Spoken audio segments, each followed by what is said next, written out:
गली गली तेरी लाज जली जियो रे बाहुबली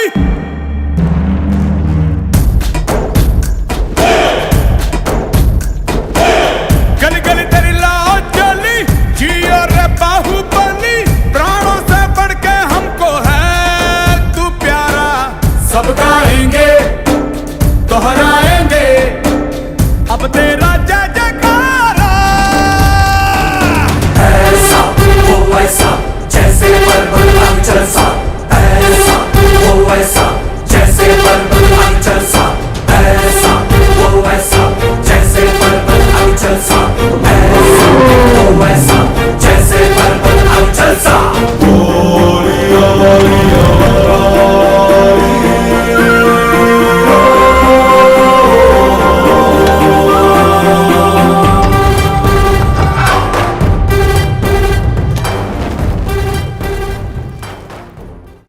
एवं यहाँ के गणमान्य नागरिकगण, सबसे पहले मैं आप सभी को माता सावित्रीबाई फुले की जयंती पर हार्दिक शुभकामनाएं देना चाहूंगा। जैसा आप सब जानते हैं, माता सावित्रीबाई फुले एक शैक्षणिक क्रांति की जनक रही। महात्मा ज्योतिबा फुले के साथ मिलकर उनकी धर्मपत्नी का दायित्व निभाने के साथ उन्होंने स्वयं आगे बढ़कर भारत की प्रथम महिला शिक्षिका होने का गौरव प्राप्त किया। इतने चुनौतियों को सामने करते हुए उन्होंने खुद एक शिक्षिका का दायित्व निभाया। महिलाओं को, बालिकाओं को शिक्षित करने के लिए उन्होंने एक बीड़ा उठाया और उसी के बदौलत आज ये दिन हम देख पा रहे हैं कि हमारे दुनिया की जो आधी आबादी है, भारतवर्ष की जो आधी आबादी है, महिला शक्ति है, वो आज इतनी उन्नति करें कि हर क्षेत्र में महिलाएं आगे बढ़ रही हैं और कई जगह तो पुरुषों से भी काफी आगे महिलाएं हैं। तो वो उसका श्रेय जो जाता है वो शिक्षा को जाता है और महात्मा ज्योतिबा फुले और सावित्रीबाई फुले को जाता है। 194वें जन्म दिवस उनका आज मना रहे हैं, लेकिन आपको पता है कि पिछले 150 साल से हमारे यहाँ पर महिला शिक्षा जो शुरू हुई वो माता सावित्रीबाई फुले की देन है। उन्होंने, आपने कुछ प्रसंग उनके बारे में सुने होंगे, मैं आपको बताना चाहूंगा।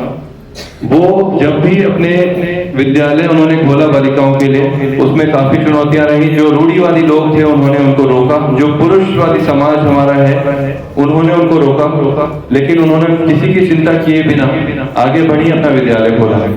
महात्मा ज्योतिबा फुले की प्रेरणा से माँ सावित्रीबाई फुले ने रोज वो अपने घर से जब विद्यालय के लिए जाती थी, जो रूढ़िवादी सोच के लोग थे, जो जातिवादी लोग थे, जो पुरुषवादी मान्यताओं वाले लोग थे, उन्होंने उनको रोका। उनके रास्ते में रोज कीचड़ फेंका करते थे, रोज उन पर पत्थर फेंका करते थे। तो उन्होंने अपने साथ में 2 वस्त्र ले जाना शुरू किया। एक साड़ी वो पहन के जाती थी, फिर स्कूल जाके साड़ी चेंज करती थी, क्योंकि उनके पूरे वस्त्र कीचड़ से गंदे होते थे जब तक वो विद्यालय पहुंचती थी। इतनी विषम परिस्थितियों का सामना करके अगर वो एक महिला इतनी हिम्मत जुटा सकती है कि उन्होंने महिलाओं के, बालिकाओं के शिक्षा के लिए एक बीड़ा उठाया और उनको शिक्षित करने का, पूरे समाज का बीड़ा उठाया, तो ये हमारे लिए बहुत गौरव की बात है कि आज हम उनके 194वें जन्म दिवस मना रहे हैं। और हमें उनसे प्रेरणा लेनी चाहिए। हमें ये प्रण लेना चाहिए कि हमारे जो बालिकाएं हैं, बच्चियां हैं, उनको हम पढ़ाएंगे, उनको हम उच्च शिक्षित बनाएंगे और समाज में एक प्रतिष्ठित जगह पर पहुंचाएंगे। शिक्षा के महत्व के बारे में इससे ज्यादा बोलने की आवश्यकता नहीं है। आप सब जानते हैं शिक्षा का कितना महत्व है और यहाँ इतनी बड़ी संख्या में माताएं, बहनें उपस्थित हैं। माताएं अपने बच्चों की पहली शिक्षिका होती हैं। उसके नाते ये आप सबकी जिम्मेदारी है कि आप अपने बच्चों को, अपनी बच्चियों को शिक्षित करें। एक सभ्य समाज के लिए महिलाओं का शिक्षित होना सबसे ज्यादा आवश्यक है।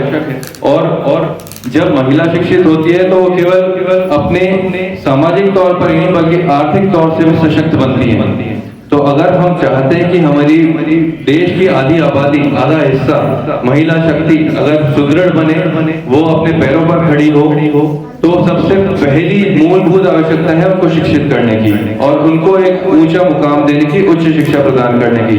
तो आप सबकी, हम सबकी सामूहिक जिम्मेदारी है कि हम बालिका शिक्षा पे विशेष ध्यान दें। सरकार की ओर से बेटी पढ़ाओ बेटी बचाओ अभियान चलाया जा रहा है। बहुत सारी ऐसी स्कीम्स हैं जिसके अंतर्गत बालिकाओं को छात्रवृत्तियां दी जाती हैं। बहुत सारी ऐसी चीजें हैं जो सरकार बच्चियों के पढ़ाई को बढ़ावा देने के लिए, उनको अग्रसर करने के लिए सरकार करती है। हमें उनके बारे में जागरूक होना है, हमें ये प्रण लेना है कि हम अपनी बच्चों को पढ़ाएंगे और इतना सशक्त बनाएंगे कि वो कभी किसी और पर डिपेंडेंट ना रहे, किसी और पर उनकी आश्रय ना रहे, वो अपने आप में इतनी सशक्त हो कि अपनी बालिकाएं जो है वो दूसरों का सहारा बने। आज आप देखेंगे जगह जगह पर खेलों के क्षेत्र में आप देखिए कितने बड़े बड़े नाम बालिकाओं के हैं। आप देखिए अंतरराष्ट्रीय मुकाम हमारी बालिकाओं ने हासिल किया है। पीवी सिंधु, सानिया मिर्जा, नेहवाल, बहुत सारी ऐसी महिलाएं हैं जिन्होंने अपना देश का नाम रोशन किया है। आप यहाँ तक देखिए कि अंतरिक्ष में आज एक भारतीय महिला सुनीता विलियम्स, उन्होंने रिकॉर्ड बनाया अंतरिक्ष में सबसे ज्यादा रुकने का। तो जब हम लोग भारतवर्ष ही नहीं, दुनिया ही नहीं, पूरे अंतरराष्ट्रीय अंतरिक्ष तक हम लोग पहुंच रहे हैं और महिलाएं, कल्पना चावला जैसी महिलाओं ने देश का नाम रोशन किया है, आज सुनीता विलियम्स हमारा नाम रोशन कर रही हैं। तो जब ये सब भी हमारे बीच से कहीं से निकली है, इन्होंने शिक्षा प्राप्त की, इन्होंने अपने आप को इतना होनहार, इतना काबिल बनाया कि वो आज अंतरराष्ट्रीय मुकाम पर हमारा नाम रोशन कर रही हैं। तो ये हम सबकी भी जिम्मेदारी है कि हम भी अपनी बच्चियों को शिक्षित बनाएं, उनको शिक्षा दें, उनको इस मुकाम पर पहुंचाएं कि हमारे आने वाली पीढ़ियां ये उनके नाम से अपने आप को पहचाने। तो मैं आप सबसे यही निवेदन करूंगा और ये क्योंकि हम सभी लोग यहाँ इस कार्यक्रम के साक्षी बन रहे हैं, तो मैं आपसे ये उम्मीद करूंगा कि हम सब ये प्रण लेकर आज यहाँ से जाएं कि अपनी बच्चियों को, अपने बच्चों को बराबर शिक्षा प्रदान करें, कोई भेदभाव ना करें और बालिकाओं को शिक्षित बनाने के लिए हम अपनी तरफ से जो भी हो सकेगा वो हम सब करें। इसी के साथ बहुत